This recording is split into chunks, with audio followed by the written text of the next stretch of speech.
Bonjour à tous et bienvenue sur La Retraite à 40 ans, le podcast pour prendre sa vie en main. Chaque dimanche, retrouvez une personne comme vous qui échange sans fil sur ses origines, ses ambitions, ses aspirations, sa relation à l'argent.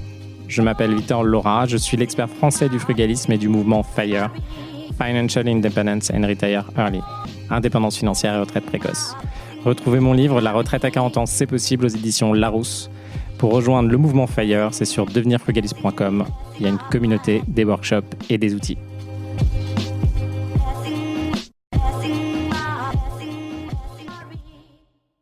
Bonjour à tous et bienvenue dans un nouvel épisode de La Retraite à 40 ans. Pour tous ceux qui ne me connaissent pas, moi c'est Victor. J'ai plus de 10 000 euros par mois grâce à mes investissements immobiliers. Ça peut monter à plus de 30 000, à plus de 50 000 euros. Que ce soit des immeubles, que ce soit des Airbnb ou des appartements classiques.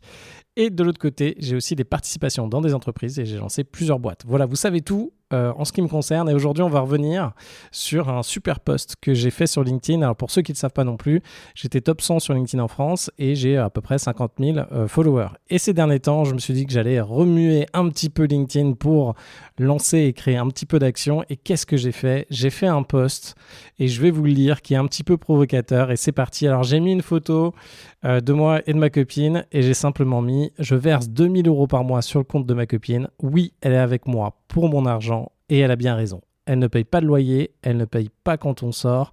Pire, elle a 2 000 euros par mois d'argent de poche. Dramatique, à la fin de l'année, je vais lui faire 3 appartes à son nom. Horrible, d'ici un an, elle aura 2 000 euros par mois grâce à ses investissements. Arrêtons l'hypocrisie spécialisée française. Si j'étais pauvre, ma copine ne serait pas avec moi et c'est normal. Elle sait ce qu'elle veut. Elle sait quel genre de mec elle désire. Alors, pourquoi ne pas prendre celui qui a de l'argent ? L'argent, c'est un critère comme un autre, etc., etc. Alors, petit post de LinkedIn qui a été effectué il y a 2 jours. Alors, c'était assez marrant parce qu'en fait, il y a 2 jours, j'étais en train de rentrer du coup de Géorgie. Donc, j'étais dans l'avion. Donc, je suis parti de Géorgie. Après, je suis allé à Istanbul pour faire une escale. Et après, je suis parti d'Istanbul jusqu'à Paris. Et en fait, mon avion deuxième avion a eu 3 heures de retard. Donc, je devais avoir 10 heures de transport ou 12 heures. Et finalement, j'en ai eu je ne sais pas combien. Du coup, j'étais en train de regarder les commentaires et le buzz que ça allait faire. Alors, ce qu'il faut se rendre compte, déjà, pourquoi j'ai posté un post comme ça ? Je me suis dit que j'allais faire un peu de reach. Alors, je me suis dit, le reach, c'est quoi ? Je me suis dit que j'allais retourner un petit peu LinkedIn, que j'allais faire ce que je fais globalement bien quand je m'y mets, c'est-à-dire parler d'un sujet qui est vraiment tendu, qui est vraiment chaud, et voir quelles allaient être les réactions des personnes qui sont en ligne. Donc, ça fait quelques semaines, en fait, que je tease un peu ce sujet du couple, de l'argent, et aussi d'être avec une slave ou une russe, en jouant sur des clichés, mais qui sont des clichés, mais relativement vrai, hein. Enfin, faudra qu'on s'en parle. Je pense que toutes les Russes ne sont pas comme ça, mais beaucoup de Russes sont quand même comme ça. C'est-à-dire comment ? C'est-à-dire que c'est des femmes qui comptent vraiment sur leurs compagnons pour gérer toute la partie financière et faire ce financement-là. Alors, qu'est-ce que j'ai à vous dire là-dessus ? Vu qu'on est sur un podcast d'argent, ça dépend vraiment d'où vous en êtes et de ce que vous voulez faire. Alors, pour revenir un petit peu là-dessus, chez moi, quand moi j'avais prévu mon FIRE, donc Financial Independence and Retire Early, à l'époque, ils pourraient regarder les documentaires, parce que ce qui est pas mal, c'est que vu que je suis passé pas mal de fois à la télé, mais il y a déjà quelques années, vous pouvez suivre mon avancement et suivre mes tableaux FIRE et ce que je disais de combien je voulais gagner, etc. par mois pour être libre. Et en fait, un de mes premiers tableaux que j'ai montré, que vous pouvez voir dans la télé, j'avais calculé finalement combien d'argent avait besoin tout mon foyer. Donc j'avais déjà fait à l'époque tout mon foyer, c'est-à-dire que je voulais couvrir l'ensemble des dépenses, non seulement les miennes, mais aussi celles de ma compagne et aussi celles de mes enfants. Alors pourquoi je voulais faire ça ? C'est une très bonne question. Je pense que c'est un petit peu d'éducation, mais je ne sais pas. Alors pour ceux qui ne le savent pas, j'ai 3 sœurs, j'ai habité que avec des femmes. Donc pour moi, je ne voyais pas trop la différence. Enfin, je comprenais pas trop les mecs que les femmes, parce qu'en fait, il faut vraiment se dire que mes parents ont divorcé. J'étais avec ma mère, mes 3 sœurs. Du coup, je passais ma vie avec des femmes qui décidaient, donc qui étaient très douées à l'école. Nous, l'ordre hiérarchique, chez nous, c'était un ordre hiérarchique à partir de l'âge. Donc pour tout vous dire, sachant que le dernier, j'ai pas trop eu le choix de choisir ce qu'on pouvait mettre sur la télé. Pour ceux qui sont les plus jeunes, il faut quand même se dire qu'à l'époque, Internet, ça n'existait pas des masses. On avait rapidement un ordinateur, mais bon, c'était compliqué. Il n'y avait pas YouTube, il n'y avait pas tout ça. Donc, en fait, il n'y avait que la télé chez les personnes, si vous vouliez un loisir, quelque chose à regarder. Bref, je suis né dans cet environnement-là. Et après, il y a quand même eu cette dimension, je pense, comment j'ai intégré ce truc-là de l'homme qui paye, je ne sais pas, en fait, comment je l'ai intégré. Mais en tout cas, moi, j'ai gardé ça. Et ce qui est assez marrant, c'est que dans mon mouvement FIRE, et je crois que j'explique dans mon livre, c'est... pour faire ce FIRE, il faut quand même être dedans. Donc, il faut quand même se dire, OK, non seulement j'ai mon boulot, il faut que je sois challenging dans mon boulot pour bien gagner ma vie.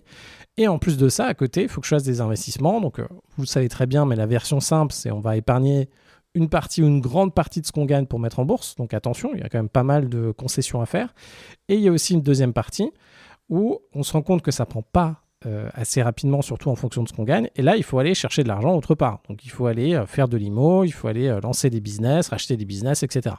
Et en fait, tout ce parcours-là, il y a beaucoup de personnes qui sont en FIRE qui vont le faire à deux, et je trouve ça fantastique. C'est-à-dire que les deux sont motivés, les deux sont business, et ils vont avancer ensemble.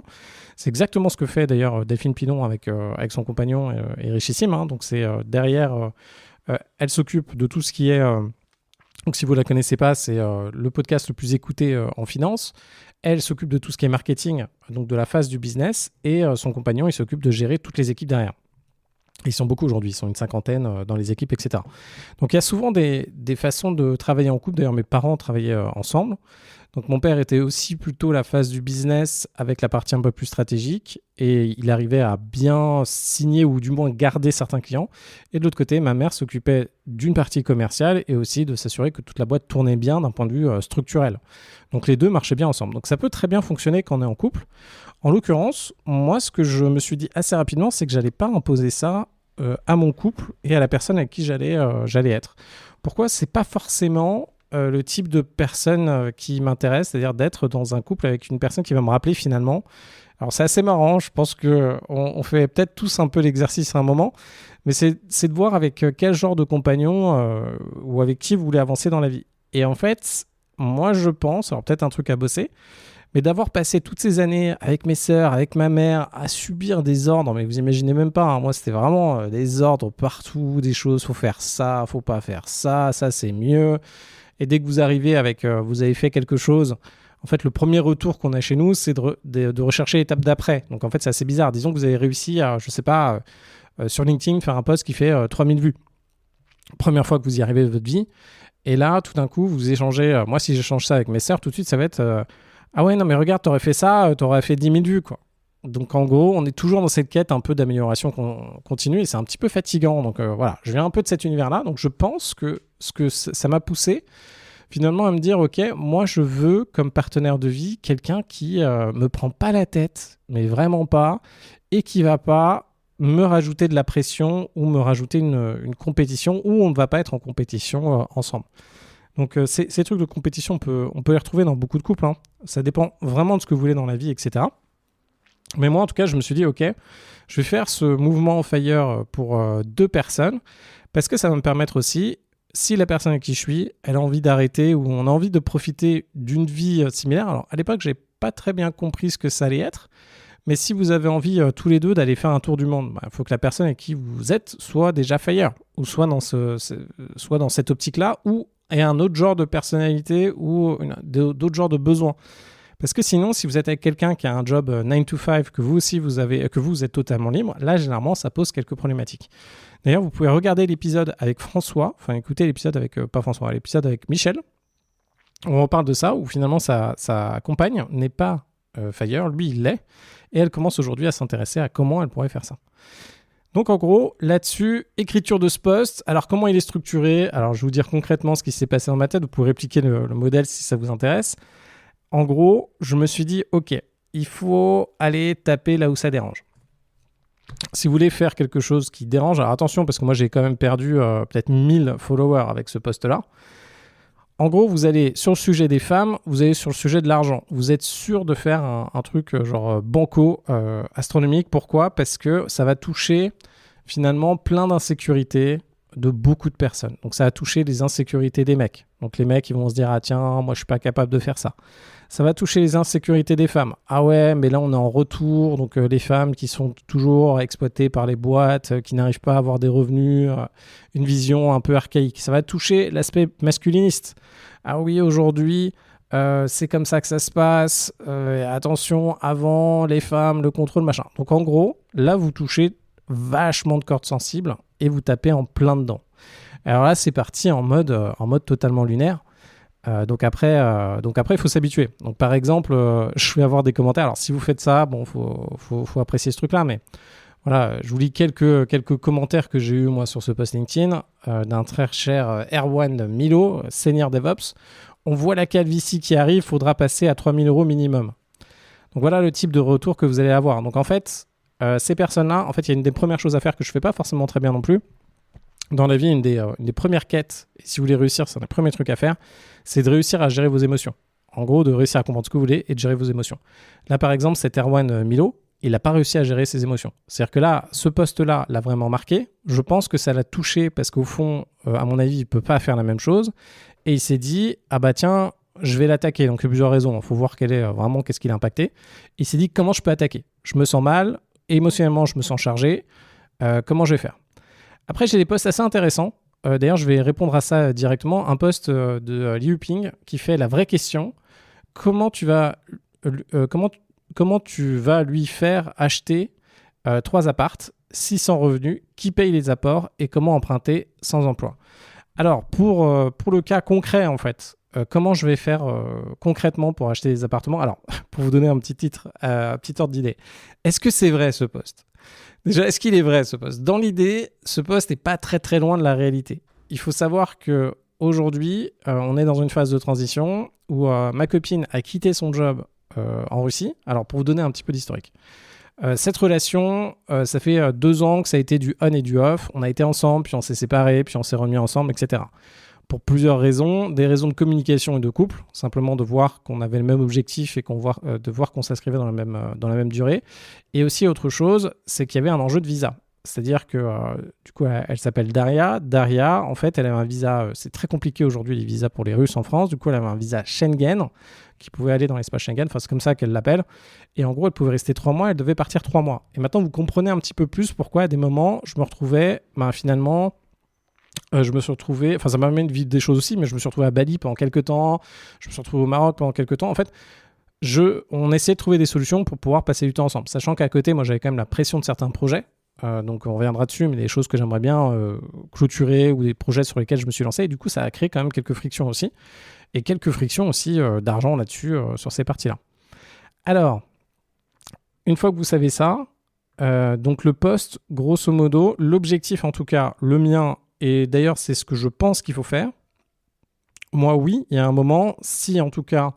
nous, on est parti pour que ça continue avec Daria. Bon, c'est comme toutes les histoires, vous savez bien ce que ça donne. Moi, mon objectif, c'est soit effectivement, je garde cette position de c'est moi qui finance. Donc là, elle vient à Paris. L'objectif, c'est qu'elle trouve un taf, qu'elle rebosse. On va bosser pour qu'elle ait un visa espagnol. En fait, c'est assez compliqué, cette histoire de visa. Donc, on va bosser pour qu'elle ait un visa espagnol, pour qu'elle puisse bosser. Une fois qu'elle a ce visa espagnol, qu'elle puisse travailler à côté. Après, en fonction du niveau de vie qu'on a et de ce qu'on veut, la rémunération qu'elle va avoir, il faut quand même se rendre compte qu'à moins, quand elle était du coup en Russie, elle gagnait dans les 1 700 € par mois. Alors, c'est pas 1 700 € par mois en Russie, c'est beaucoup. À Moscou, il faut quand même faire attention parce que l'immobilier coûte très cher, quasiment aussi cher qu'en France d'ailleurs. Donc, c'est ce qu'elle gagnait. Donc, ici, soit le deal, c'est qu'elle trouve quelque chose qui est aussi compétitif et qu'elle a un revenu vraiment conséquent. Je pense que vu aujourd'hui, elle parle anglais, elle parle pas français, elle arrive, les compétences qu'elle a par rapport au marché, pas sûr qu'elle arrive à avoir un salaire à 3, 4, 5 000 € par mois. Je pense que ça va être très dur pour elle. Du coup, ce qui va se passer, c'est que dans le deal, c'est effectivement moi qui couvre en fait la différence de salaire pour qu'elle soit en sécurité. Donc ces fameux 2 000 € par mois.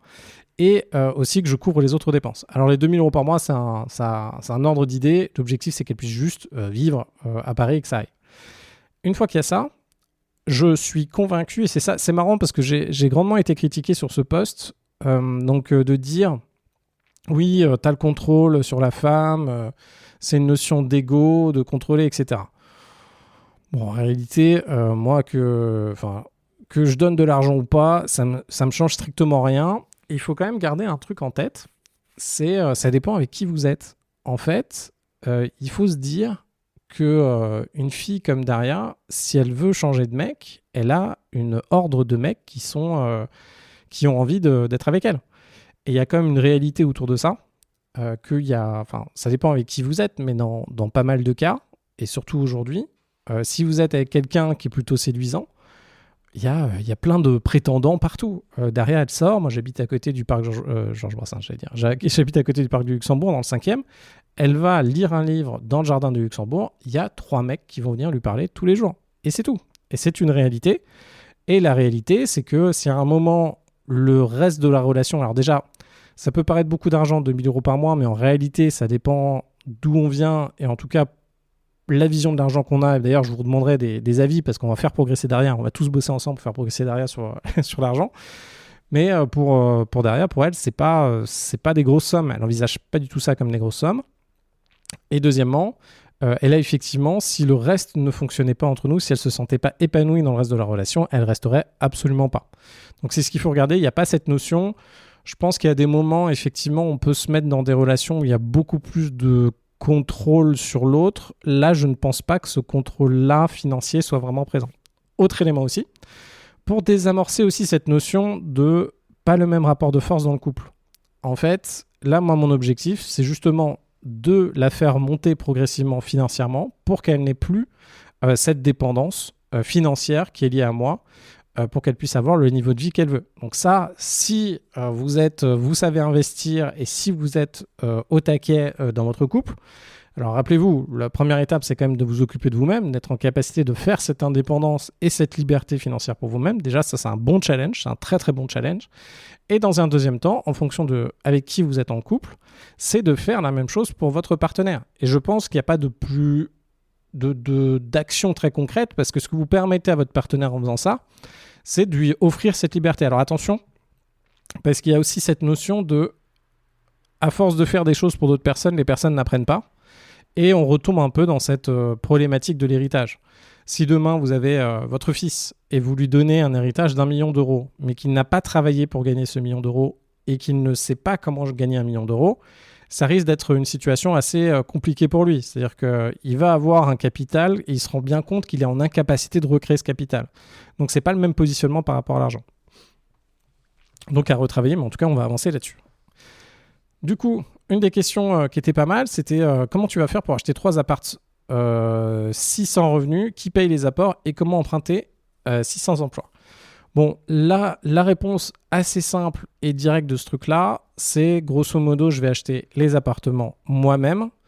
Donc, je vais simplement créer une société civile qui va me permettre, avec une de mes entreprises, d'acheter l'appartement. Je vais faire un emprunt moi-même. Je vais être sur des appartements. Je vais répliquer les modèles qui marchent bien en ce moment. 250 000 € d'investissement pour viser 1 000 € de cash flow par mois. Donc, je vais faire cet investissement au nom d'une SCI. Donc, il n'y aura que moi. Et une fois que l'SCI sera réalisée et que l'emprunt sera réalisé, je vais vendre les parts à Daria. Donc, quand vous allez créer cette SCI, vous allez créer une entreprise. Vous allez avoir comme actif, ce qui a de la valeur dans la boîte, l'appartement. Donc, par exemple, tout compris, un appartement qui vaut 220 000 €. Et attention, à côté de ça, vous allez avoir les frais liés à l'acquisition. Vous allez avoir les frais de notaire, etc. Et vous allez aussi avoir l'emprunt, la dette. Donc en gros, comment on va faire ? Le coût total du projet est de 250 000 €. La valeur réelle de l'appartement sera dans les 220 000 €. Donc vous allez avoir 220 000 € de valeur. Et de l'autre côté, vous allez avoir 250 000 € de dette. Pourquoi ? La différence est tous les frais qui sont liés à l'acquisition. Je vous fais ça de tête rapidement. Ce qui fait que votre SCI, au début, vous allez faire ce qui est à l'actif, 220 000 €, moins ce qui est au passif, 250, il y a une valeur négative. Vous allez avoir moins 30 000 € de valeur de SCI. Ce qui veut dire que si vous voulez vendre les parts, vous allez pouvoir vendre les parts pour 1 €, pour rien, la valeur de la part. Et ça, c'est une technique que vous pouvez tout à fait utiliser. C'est-à-dire que vous avez une personne qui peut faire l'acquisition, vous pouvez revendre les parts pour que la personne en face le fasse. Qui paye les apports ? Donc les apports, vous savez, j'ai fait plusieurs épisodes dessus pour faire de l'investissement sans apport. Et du coup, vous avez tout ce système-là sur comment ça fonctionne.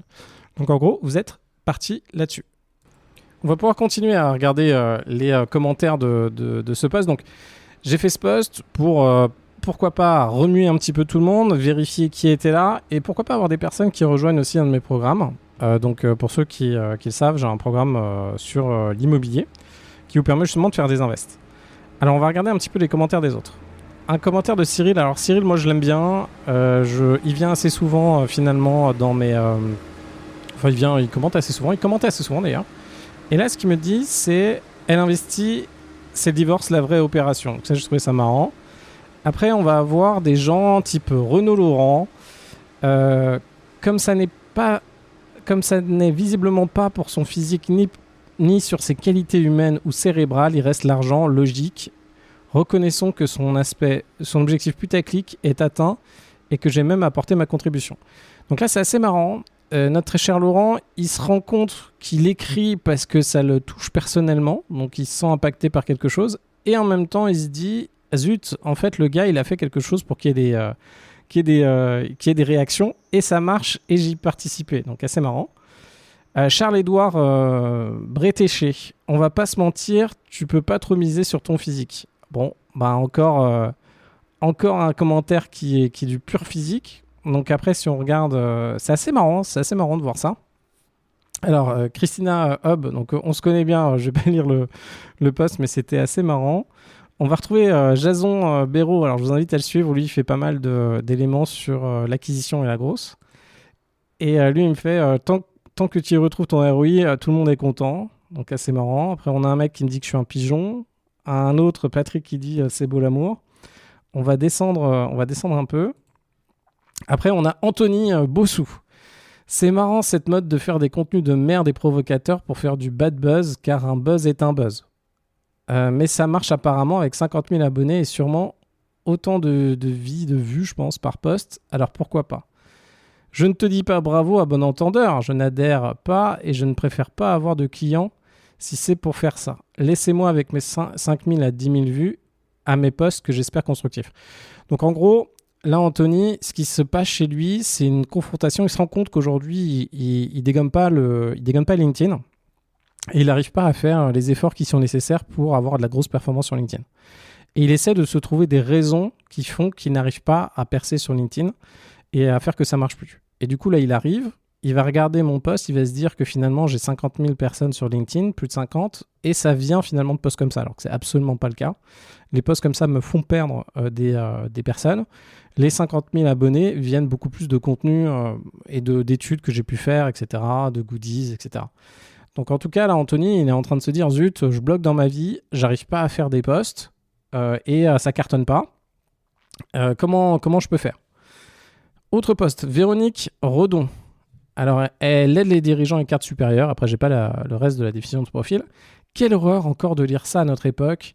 Ici, elle ne fait que nourrir ton ego de supériorité. Hop. Quant à elle, elle ne fait que profiter de toi et se laisser aller au lieu de se lever à sa propre autonomie. Bref, que ce soit pour l'un ou pour l'autre, rien de valorisant à promouvoir. Donc là, il y a Véronique, donne son avis sur ce qui se passe. Je pense que ce qui est intéressant, c'est un manque. En tout cas, moi, comment je le lis, donc elle est marquée. Donc, elle, ses valeurs, c'est oui, il faut avancer, il faut être indépendant, il faut être autonome, ça c'est bien. Là, elle pense que de mon côté, c'est purement de l'ego de pouvoir faire ça et que je nourris ma supériorité. Bon, en réalité, vu le poste, à mon avis, elle ne peut pas trop déterminer autre chose. Mais ce qui est intéressant, c'est encore une fois, une personne qui est marquée par le poste, au lieu de prendre de la distance. Alors, il y a plusieurs niveaux. Parce alors, j'ai fait un autre post en même temps pour dire que j'étais un troll master. C'est-à-dire que j'étais le gars qui écrit des trucs pour que tout le monde réagisse. C'est ce que je fais assez souvent. En fait, moi, ce que j'aime bien en faisant des posts comme ça, mais il faut que j'arrête, mais on va voir le vrai visage des personnes. C'est-à-dire que quand vous allez faire des posts un petit peu provocateurs, et que vous allez, d'ailleurs, c'est ce que font aussi les politiques, quand on fait des posts où vous allez assez fortement dans un secteur, que vous allez toucher un peu les émotions des personnes, vous allez voir qui sont véritablement les personnes, c'est-à-dire qu'elles vont être touchées, et vous allez voir les réactions, et vous allez voir qui elles sont au fond et ce qu'elles pensent. Dans le cas de Véronique, elle, je pense qu'elle se dit qu'il faut être autonome, c'est vrai, qu'il faut avancer de son côté. Après, le post ne montre pas la suite. Donc l'objectif n'est effectivement pas que derrière, en l'occurrence, vive à vie de l'argent que je peux lui donner, etc. Mais en tout cas, c'est intéressant. Et moi, ma réaction avec ça, c'est d'essayer de faire réfléchir un peu Véronique et de la ramener vers quelque chose de plus de réflexion. Donc, j'ai fait Véronique, tu as regardé les définitions de boomer. Véronique, quel rapport? Et moi, je lui dis, Véronique, je pensais qu'on arrêtait de juger les autres et qu'on apprenait à respecter. Donc là, je lui ai fait un petit tacle au passage pour lui montrer effectivement que là où elle en est, c'est pas trop ça. Bon, je continue à vous lire des commentaires, hein, peut-être que ça vous fait marrer. Moi, ça me permet de le faire une fois, on bosse ensemble comme ça. Grégory Marche, je ne comprends pas l'intérêt de ce poste, à part prendre le risque de vous décrédibiliser. En quoi est-ce le sujet que de savoir pourquoi votre ami est avec vous? Alors, là, ce qui se passe avec Grégory, je pense que ça l'a marqué, ça l'a un petit peu choqué. Je pense que ça... Alors, il est directeur administratif et financier. Il y en a quand même beaucoup de directeurs administratifs et financiers qui sont dans la même situation, où en fait, c'est eux qui financent pas mal le couple. Donc, peut-être qu'ils se sont touchés par rapport à ça. L'intérêt du poste pour Grégory, c'est simplement que tous les gens... En fait, moi, je sais exactement ce qui s'est passé quand j'ai écrit un poste comme ça. Alors, faut se dire qu'à un moment, j'avais quand même beaucoup de personnes qui bossaient pour moi, 400 personnes. Et je sais que les gens, ils adorent commenter les posts que je fais. Surtout quand c'est des posts où je raconte des conneries comme ça. C'est-à-dire que les gens, ils s'envoient les messages. T'as fait, ouais, t'as vu Victor, t'as vu ce qu'il a écrit. T'as vu Victor, il est passé à la télé, il a fait ça. Et donc, en fait, ça circule les infos un peu à droite à gauche et ça fait un peu leur vie. Donc, en tout cas, ça, je sais que ça marche pas mal. Thomas Le Néant. Je te suis à 100% dans ta vision, vivant moi-même une relation similaire avec l'URSSAF. Bon, ça c'est marrant, ça c'est pas mal. Grégory, c'est un des posts LinkedIn les plus cons que j'ai jamais lus. Incroyable à ce niveau. On a un cascadeur professionnel digne de Rémi Julienne. Donc Grégory, ok. Jérémy, un Jérémy qui me fait merci pour ce fou rire. Bon, on sait jamais si c'est positif ou pas, moi j'adore. On a Thomas, c'est une relation à double tranchant. Si elle trouve un pigeon plus riche, elle partira probablement. C'est un choix de vie qui se respecte, mais certainement pas le mien.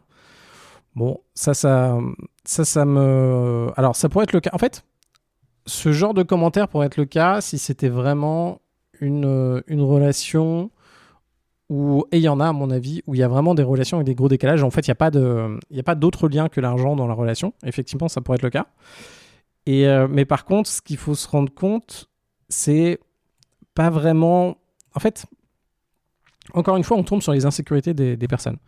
Quand on est en couple, et surtout quand on est vraiment accroché à sa partenaire, beaucoup de personnes ont peur. Elles ont peur que leur partenaire parte. Et d'ailleurs, ça, c'est un des gros sujets dont on pourra parler. Mais le couple, et même les relations, en fait, tant que vous éloignez pas trop de qui vous étiez avant, et tant qu'il n'y a pas une très grosse différence de vous avec votre partenaire, vous vous sentez en sécurité. En sécurité pour garder votre partenaire auprès de vous. Et la problématique des personnes, c'est, voilà, avec le temps, on peut se laisser un peu aller, physiquement, on peut se laisser aller, intellectuellement, on peut se laisser aller, et financièrement, on peut se laisser aller, ou dans un sens où on n'atteint pas les objectifs qu'on pensait atteindre pour nous et pour notre partenaire. Ce qui fait que des personnes sont dans des grosses sources d'insécurité et pensent qu'à un moment, leurs partenaires, elles ne sont plus assez bonnes pour leur partenaire, et du coup, leur partenaire va les quitter. Et bien, directement, c'est une réalité. Moi, je vais être très concret. Il y a cette notion de on construit quelque chose ensemble, sauf qu'il y a des moments de la vie, et d'ailleurs, nous, notre génération, on va devoir de plus en plus s'habituer à ça. Il y a quand même plus de 50% des couples qui se séparent, 73% en Russie, par exemple. Ça va être de plus en plus un sujet. C'est-à-dire que là, aujourd'hui, on a des différentiels dans notre vie qui peuvent augmenter fortement, et la personne avec qui on est et avec qui on a construit quelque chose peut partir. Et la seule chose que vous pouvez faire, enfin, il y a deux choses que vous pouvez faire par rapport à ça, c'est vous développer, être assez costaud pour savoir que si votre partenaire de vie s'en va, il s'en va. Donc, c'est développer effectivement votre autonomie affective, votre autonomie financière, et faire que toute votre vie ne repose pas autour de ça pour que la passation se passe mieux. Mais bon, au pire, ça se passe pas très bien. Bon, vous allez vous relever, quoi. Et le deuxième élément, de ne pas vous laisser aller. Donc, de ne pas vous laisser aller, c'est un gros truc sur lequel il faut que je bosse, c'est physiquement ne pas vous laisser aller, intellectuellement ne pas vous laisser aller, rester en fait dans le jeu d'être quelqu'un. On a un petit commentaire de Walter. Y a-t-il un 13e mois? Bon, c'est marrant. Alors, on a notre très cher Aurane Janvier. Alors, Aurane Janvier, elle gagne 50 000 euros par mois avec son mec. Ça fait 7 ans qu'elle est avec son mec. Et elle propose aux freelances de gagner de l'argent, quoi. Donc, elle a un training là-dessus. Et là, Aurane, elle me fait « Je serais super frustrée que mon partenaire reste avec moi pour ma thune. non pour mon intelligence ou ma beauté. Ça veut dire que je ne serais pas capable d'avoir quelqu'un si j'avais pas de thune. Pas toujours cool de savoir qu'on est un 4 sur 10. Et moi, je lui ai répondu à Oran, tu viens gentiment de me dire que je suis un 4 sur 10, j'adore. Donc en fait, notre très chère Oran, donc elle a une vingtaine d'années, je crois. Et en fait, c'est marrant parce que là, on retombe sur ces grosses insécurités aujourd'hui. Donc Oran, ce qu'elle veut, c'est s'assurer que quelqu'un... Et alors c'est très important pour elle, la beauté, ça se voit sur son profil LinkedIn. Vous pouvez aller voir son profil LinkedIn. À chaque fois qu'elle se met en photo, donc elle est jolie, hein. À chaque fois qu'elle se met en photo, elle se met en valeur, etc. Elle joue beaucoup sur cet aspect je suis jolie, etc. Et je pense qu'elle se trouve jolie. Mais la problématique sur laquelle elle tombe, en fait, c'est quoi ? C'est là, elle dit ouais, non, mais attends, moi, c'est terrible. Si quelqu'un n'est pas avec moi pour mon intelligence ou ma beauté, et qu'il y a quelqu'un avec ma thune. Bon, la seule problématique, c'est que sa beauté, elle va pas durer dans le temps. Et en fait, Oran, elle le sait. Donc là, elle est en couple avec son gars. Ça fait 7 ans, peut-être qu'ils vont continuer ensemble, peut-être qu'ils vont se séparer. Mais en fait, sa beauté est aussi temporelle. Donc elle se dit merde. Et puis d'ailleurs, elle s'en rend pas compte non plus, mais l'intelligence, c'est très temporaire aussi. J'en ai déjà parlé plusieurs fois. Mais plus vous vieillissez, et moi je le vois, je compute largement moins qu'avant, c'est-à-dire qu'intellectuellement, compliqué quand même. Et du coup, le cas d'Oran, c'est en fait, ses valeurs ressortent tout de suite ici. En fait, ce qui la dérange, c'est cette notion financière, c'est un retour sur elle. Et en fait, pourquoi elle est aimée par rapport aux autres. Et en fait, je se sens attaqué sur pourquoi elle est aimée par rapport aux autres. Elle se dit, ok, ben en fait, moi, c'est mon intelligence et ma beauté, quoi. Ou sa beauté d'ailleurs, même pas les deux, c'est ou ma beauté. Donc, elle met en fait le fait que sa beauté, c'est ce qui est essentiel pour elle. Donc, je trouvais ça assez marrant en fait, qu'elle réponde comme ça. On a un Thomas Rodrigue. Je sais que l'objectif de LinkedIn, c'est de faire du reach, mais là, quand même, j'aurais pas osé sortir ce type de post. Bon, ça c'est pas mal, mais en tout cas, Thomas, il regarde en se disant, bon, c'est un petit peu comme ceux qui veulent faire de l'invest, ils vont se dire, bah voilà, acheter un bien immobilier, c'est ce qu'il faut faire, mais par contre, j'ose pas le faire. Et en fait, ils vont regarder des personnes qui le font. On a notre très chère Amélie Gontier d'une tristesse, elle est juriste senior, et moi je lui ai demandé, je lui ai répondu, comment se passe ta vie amoureuse ? Ah ouais, j'étais obligé. En fait, bon, elle n'a pas répondu parce que, en fait, on peut pas jouer sur le même registre. C'est, elle m'a dit ça et je me suis dit, ok, je vais là-dessus. Tu pourrais donner plus tout de même. Alors ça, c'est Laurent, il me connaît un peu, Laurent. Il a écrit un livre, Laurent Roussel, et il me suit depuis 7 ans. Du coup, il doit savoir un peu les montants, etc. Il doit comprendre. Oui, parce que aussi, il y a un truc que j'ai fait, en fait, les 2000 € par mois, ça peut sembler beaucoup. Alors, j'ai mis ce montant-là parce que ça peut sembler beaucoup pour des personnes. Et pour d'autres personnes, ça peut sembler pas beaucoup. Et en fait, ça dépend tout à fait de combien vous avez. C'est-à-dire que s'il y a un certain d'entre vous, vous gagnez 100 000 € par mois et dépannez votre copine ou votre copain pour 2 000 € par mois, bah, c'est pas très significatif pour vous, en réalité. Et surtout, il faut se rendre compte que quand vous faites rentrer des personnes dans votre niveau de vie, donc là, par exemple, j'étais en Géorgie, j'étais avec des gars qui investissent beaucoup et ils sont en couple. Et en fait, dans leur couple, le gars, bon, il gagne 10 millions par an. Et sa compagne, elle avait un business avant, elle gagnait 150 000 par an, mais là aujourd'hui, son business, c'est pas encore trop ça, etc. Donc elle lance un nouveau business, elle n'a pas grand-chose. Donc c'est lui qui va payer tous les transports. Et en fait, payer tous les transports, plus l'hébergement, plus machin, etc.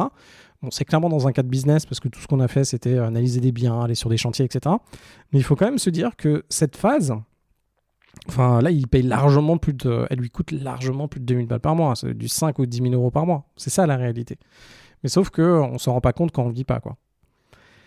Jean-Baptiste Deblay, bon courage pour les commentaires qui vont arriver. Parfois, une maladresse déchaîne les passions sur LinkedIn. Alors, en fait, c'est pas du tout une maladresse. C'était totalement voulu. Et là, je lui ai répondu en envoyant une petite photo. Alexandre Val, elle s'appelle Brad Pitt. Donc j'ai pas trop compris en fait ce qu'il voulait dire, une référence à la personne qui s'était fait arnaquer par Brad Pitt. Et je sais pas trop quoi répondre, j'ai répondu t'as la même copine. Après il y a un gars, Piotr, j'avoue, bon candidat pour LinkedIn Rage Bait d'or 2026. Faites de la place, je m'installe pour la lecture des commentaires Popcorn. Bon bref, vous en avez un paquet de commentaires là-dessus, sur ce post-là. Je vous invite, je vous mettrai peut-être le lien en commentaire. Comme ça, vous allez pouvoir voir ça. Alors attention quand vous faites ce type de post, parce que encore une fois, moi j'ai perdu peut-être plus de 1000 abonnés en faisant ça. Ça vous déchaîne aussi des passions, des personnes, etc. Bon, écoutez, moi je trouve ça assez intéressant. Autre élément qui est pas mal, j'ai fait le buzz du coup sur Twitter avec ça. Alors, Je vous mets ça tout de suite. C'est un de mes anciens associés qui est beaucoup sur Twitter, donc celui avec lequel j'avais fait le véhicule d'invest sur les NFT là. Et de temps en temps, alors, il me parle, il s'appelle Aloïs, et il m'envoie, il y a un gars, du coup, qui a un truc spécifique sur LinkedIn qui s'appelle Disruptive Humans of LinkedIn. Et le mec a écrit, imagine écrire ça, puis publier, et là, il met mon post. 337 000 vues quand même sur ce truc-là, et après, ça se déchaîne. Et après, on a tous les gars, et après, il y a tous les commentaires, genre, quel. Mais c'est le mec connu pour ses business foireux, et pour avoir pris sa retraite jeune. Donc visiblement, je suis connu pour mes business foireux et avoir pris ma retraite jeune. Après, alors effectivement, il y a l'inspecteur des impôts aussi qui a regardé. Alors, j'ai pas mal de gars des impôts qui regardent ce que je fais. Pareil sur Instagram, en fait. J'ai un ami là qui s'était fait contrôler parce qu'il parlait beaucoup de bourse en ligne et il s'est fait dénoncer et contrôler par l'AMF. Et en fait, il y a quelques profils inspecteurs des impôts AMF qui vérifient un peu les mecs comme moi. Et c'est vrai que moi, j'en ai pas mal. Qui vérifie mes contenus. Je pense pas que ce soit vraiment dramatique. Et après, moi, j'adore. Donc, Victoire, c'est juste un vieux qui doit se taper une petite jeune et qui paye pour ça. Et après, il y a plein de commentaires. Un autre mec, il a raison, bravo, il faut entretenir les femmes. Le gros tapine de tapin, etc. Ah oui, il y a quand même un truc que j'aimerais bien vous relire. Donc, il y a une personne qui m'adore en ce moment sur LinkedIn. C'est une journaliste. Et en fait, j'aimerais bien vous retrouver ce post-là. Et en fait, vous donner un peu mon point de vue là-dessus. Alors, où est-ce qu'il est les plus pertinents ? Est-ce qu'on peut ressortir le post de la journaliste ou pas ? J'aimerais bien vous mettre son commentaire. Ah voilà, c'est ici. Donc, Audrey Somnard. Elle est journaliste indépendante et consultante. Je pose la question sérieusement. Quelle est la différence avec une escorte ? Et quel dommage pour toi de penser que tu ne pourras pas être avec quelqu'un qui est là autrement que pour ton argent. Franchement, j'attends le moment où tu vas révéler que tout ça est une parodie. C'est pas possible autrement. Donc là, en fait, moi, quand je vois ça d'Audrey, je me dis... donc, elle avait déjà commenté, j'avais fait un post, d'ailleurs, je vous en ferai un épisode de podcast sur les femmes russes, d'ailleurs, ça va vous faire marrer. Et en fait, là, ce qui en ressort, c'est un gros truc, Audrey, sur le féminisme, un gros truc sur... voilà, faut tous être indépendants, etc., etc. En fait, en réalité, moi, j'ai changé beaucoup de points de vue sur beaucoup de choses. Avant, j'étais très études. Maintenant, les études, ça m'importe peu. J'étais très... il faut beaucoup travailler, ça c'est vrai, mais il faut le faire d'une certaine manière. Bref, j'ai beaucoup de prismes qui ont changé et beaucoup de façons de voir la vie c'est vraiment différent par rapport à avant. Et le truc d'Audrey, je sais qu'au fond, Audrey, en fait, pour moi, c'est qui Audrey ? Pour moi, Audrey, c'est une journaliste indépendante. Elle galère un peu, elle n'a pas de thunes, elle est quand même très opinion poussée, féministe, soutien des femmes. Mais en fait, il y a l'envers du décor de ce truc-là. Et en fait, l'envers du décor aujourd'hui, en fait, je pense que le féminisme, c'est fini. Il y a quand même... en fait, moi, ma vision du truc, c'est... Oui, il y a besoin d'avoir... quand une femme travaille, elle a besoin de gagner autant qu'un homme. Et c'est vrai. Voilà. Après, il y a le débat de l'égalité supplémentaire homme-femme qu'on a envie de poursuivre. Et en fait, là, moi, ça commence à toucher mes limites. En fait, ça touche mes limites aussi sur l'égalité qu'on essaie de créer en France autour des personnes. Et en fait, plus on pousse ce truc-là, plus on arrive dans un système où effectivement en France, il y a plus de 56% des personnes qui vont en fait pomper les aides de l'État.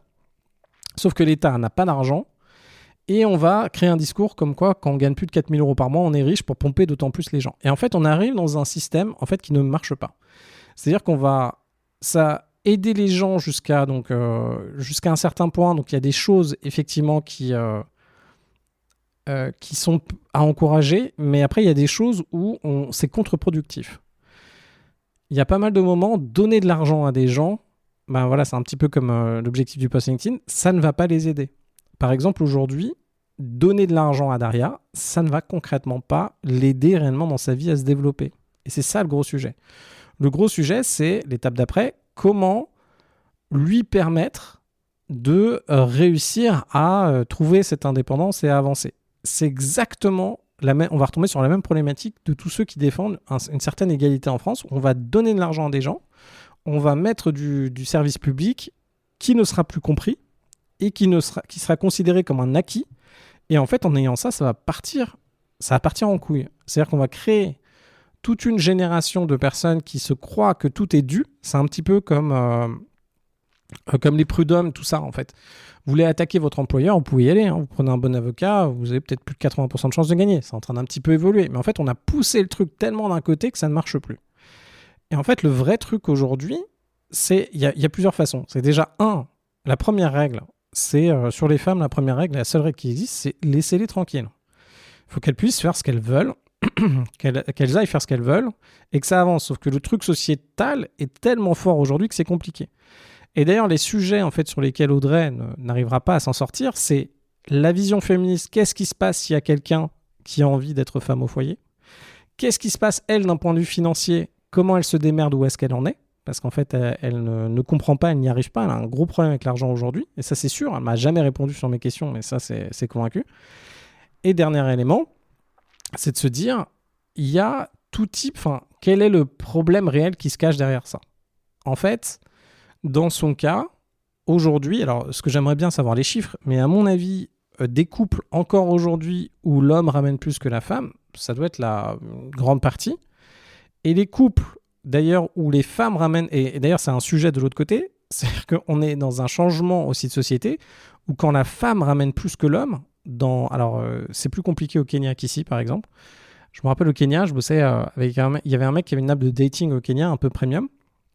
Et en fait, les femmes qui avaient le plus de problèmes à trouver des mecs, c'était les femmes qui gagnaient bien leur vie. Pourquoi ? Parce que, en fait, elles se retrouvaient dans une relation avec des mecs où les mecs ne se sentaient pas dans leur rapport d'homme. Moi, j'ai passé toute mon adolescence à sortir avec des filles qui gagnaient beaucoup plus que moi, ou du moins, elles avaient de l'argent de poche illimité. Moi, j'avais que dalle.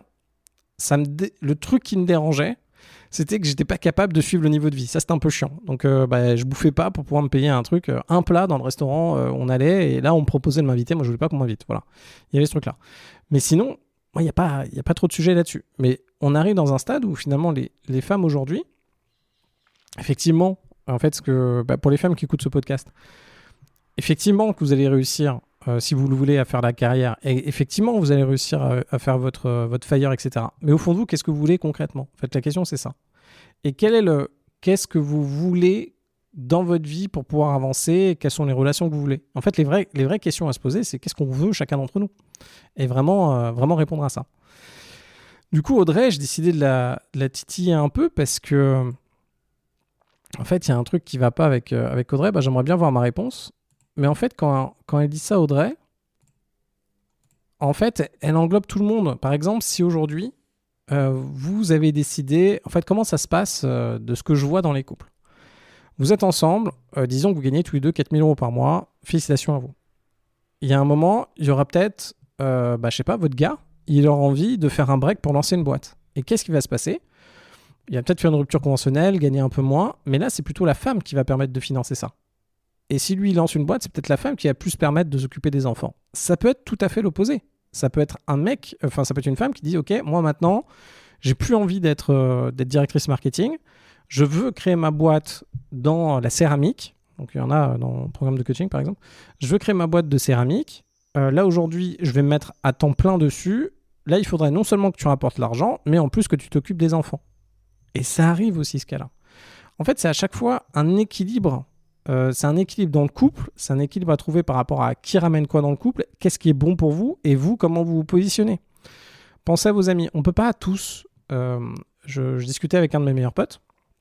C'est un mec, mais c'est un mec hyper gentil. Mais vraiment hyper gentil. Et c'est un gars qui finalement va faire passer vos besoins par rapport à ses besoins à lui. Par exemple, imaginez vous êtes en train de déjeuner, il vous reste pas grand-chose, et là il va vous dire prends mon coca par exemple. Alors que concrètement, lui il a envie de prendre son coca. Et en fait ce truc-là, c'est concrètement, lui la problématique qu'il va avoir, c'est là il est avec une femme mais qui est beaucoup plus dans le contrôle et qui est beaucoup plus égoïste. Et en fait les personnes qui sont dans le contrôle égoïste ne peuvent pas fonctionner à part être avec une personne comme ça. Sauf que qu'est-ce qui se passe avec le temps ?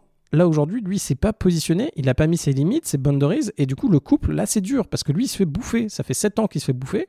Et là, il se dit, zut, comment je fais pour être dans un couple à l'aise où je mets bien mes limites pour m'assurer que mes besoins sont respectés. Mais vu que ces besoins n'ont pas été respectés pendant 7 ans et que la base de la relation a été comme ça, bah, c'est très compliqué. Donc là, ils font de la thérapie de couple, etc. Il faut voir si ça passe ou si ça casse. Et en fait, c'est un peu ça, les histoires. C'est un peu comme ça que ça fonctionne. Donc, ma petite Audrey, qu'est-ce que je lui ai répondu ? Je lui ai dit j'apprécie ton ouverture d'esprit et ton honnêteté de dire aux femmes au foyer qu'elles sont escortes et que les hommes au foyer sont des putes. Appelons un chat un chat. Bah oui, parce qu'effectivement, quand elle dit escorte, c'est pas pour dire pute, quoi. Et après, je pense que couvrir les besoins de ta famille ne fait pas de ta femme une escorte et de tes enfants des putes. Et en fait, ça, c'est le gros sujet aujourd'hui. Pourquoi j'ai pas juste le droit de dire que, bah oui, alors... Bien sûr, j'ai fait un truc où je dis que ma copine est avec moi pour mon argent, etc. Ça choque tout le monde. Mais ça, je vous assure, ouais, c'est ça qui m'éclate. C'est en fait, on a un besoin d'être assuré, de se dire que les gens sont avec nous parce que ils ont ils ont identifié quelque chose de chez nous, de totalement unique, de totalement différent. Dans 99,99% des cas, si quelqu'un est avec vous, c'est que votre copain, il vous trouve marrant, il trouve que votre état d'esprit, il est fun, que vos défauts, ça va, il supporte, potentiellement, il vous trouve jolie, et potentiellement, je sais pas quoi, ouais, vous gagnez de la thune, donc vous avez un lifestyle confortable ensemble, et puis vous venez d'une famille un peu sympa, du coup, ça lui fait une élévation sociale. Point. Il faut arrêter d'aller chercher hyper loin des raisons, et en fait, là, on touche les insécurités des gens, mais si demain, vous devenez addict au crack, si demain, vous trompez votre mec, et que lui c'est important pour lui la loyauté, mais c'est fini et c'est tout. Et en fait ça fait excessivement peur aux gens qui n'ont pas envie de regarder ça. Ils n'ont pas envie de regarder que concrètement, factuellement, quand vous choisissez quelqu'un, oui, il y a certains critères qui rentrent en compte, et oui, l'argent c'est un de ces critères. Et d'ailleurs, l'argent c'est un des critères pour lesquels les gens se séparent assez souvent, et c'est tout à fait entendable. Il y a plusieurs raisons, je vous ai fait des épisodes de podcast là-dessus, mais c'est si à un moment vous êtes avec quelqu'un, vous vous rendez compte que vous, ce qui vous intéresse, c'est de pouvoir vivre à Paris. Vous êtes avec quelqu'un, vous ne pouvez pas vous le permettre. Vous ne pouvez pas, la personne avec qui vous êtes, vous ne pouvez pas, et c'est très important pour vous.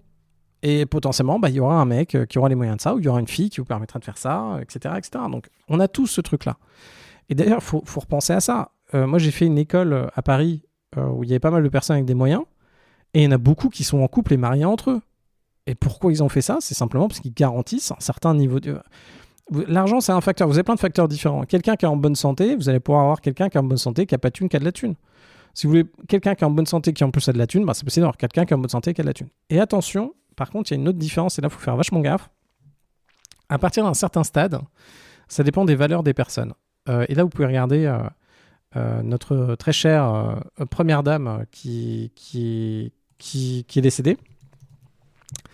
Et notre petite Bernadette Chirac, qui en fait était très claire. Alors c'était une autre génération, etc. Mais ce qu'elle dit, elle le dit assez bien. Elle dit, écoutez, dès que vous avez un homme qui a du pouvoir et de l'argent, ça dépend à quel niveau, mais beaucoup d'argent, je pense, et un pouvoir, ça dépend quelle sorte de pouvoir, il va plaire aux femmes, et plus un homme va plaire aux femmes, soit il est aligné sur la valeur de fidélité, c'est une très grosse valeur pour lui, ou sinon, il va aller à droite à gauche. Et c'est pareil, quand vous êtes une femme, ou un homme d'ailleurs, qui est extraordinairement... Enfin, vous êtes vraiment très beau. Et il y en a, vous êtes vraiment très très beau. En fait, vous vivez une vie totalement différente. Les gens autour de vous, quand vous êtes vraiment vraiment très beau, quand les gens vont vous parler, ils vont vouloir rentrer dans votre cercle. Ils vont vouloir faire partie de votre cercle. Donc, ils vont s'agenouiller devant vous. C'est un truc à la limite animal. Donc, les gens vos plats vont être gratuits. Vous allez pouvoir avancer dans la queue.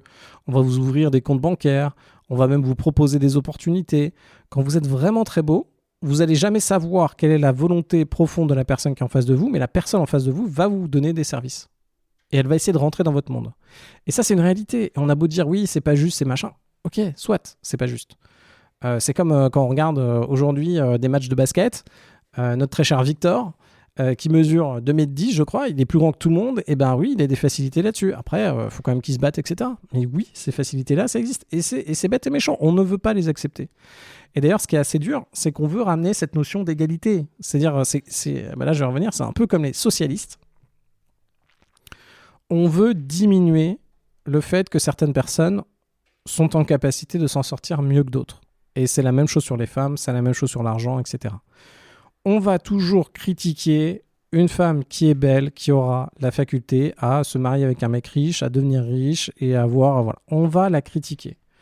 On va critiquer un mec blanc qui vient d'une bonne famille, qui a des contacts. On va le critiquer parce que c'est pas juste.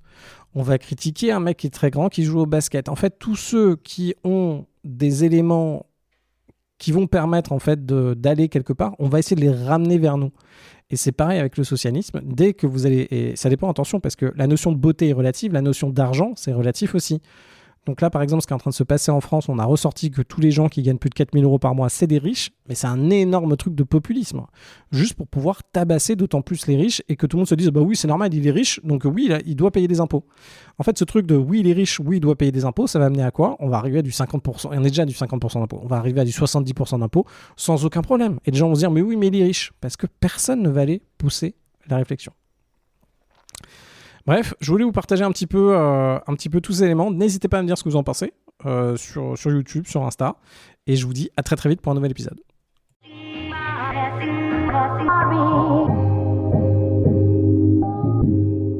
Vous venez d'écouter un épisode de La Retraite à 40 ans. N'hésitez pas à en parler autour de vous, à vous abonner, à rajouter 5 étoiles et à mettre un petit commentaire. Ça nous aide vraiment beaucoup. Pour être informé des nouveautés, rendez-vous sur devenirfrugaliste.com. Une question, je réponds sur LinkedIn, Victor Lora, L-O-R-A. Et surtout, n'oubliez pas, vous êtes déjà au top. À très vite.